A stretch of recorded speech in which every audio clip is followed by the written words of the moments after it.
A new threat from Russia to the U.S. this morning over what it calls the possible seizure of Russian assets in Ukraine. A statement from the Russian Foreign Ministry did not specify what assets it was referring to, but did say American actions could destroy Moscow's bilateral relations with Washington. At the same time, 2 more ships left ports on the Black Sea today, bringing the total number of ships to depart Ukraine under a UN-brokered deal to 16.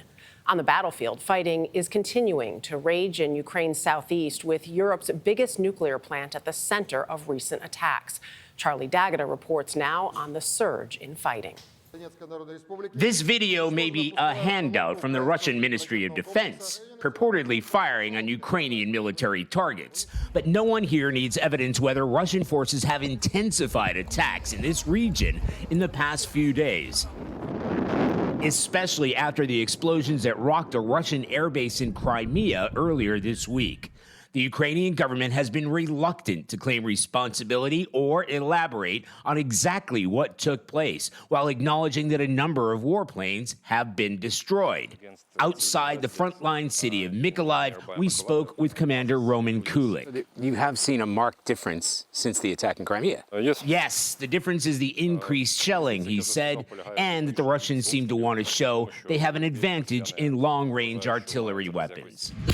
The stepped-up shelling coincides with a surge in fighting in and around the Zaporizhzhia nuclear power plant. President Volodymyr Zelensky accused Russian forces of using it as a shield.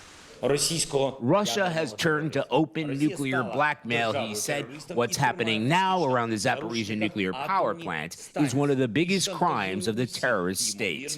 The nuclear watchdog, IAEA, has called for an immediate end to military activity. Yet, amid the darkness, there has been some light. After a week where a dozen or so grain ships have left port in Ukraine, there are expectations that the first UN cargo ship might soon be leaving for the Horn of Africa, where it's needed most. A lifeline sent away from a country that could use one itself. For CBS Saturday Morning, Charlie D'Agata, near Mykolaiv, Ukraine.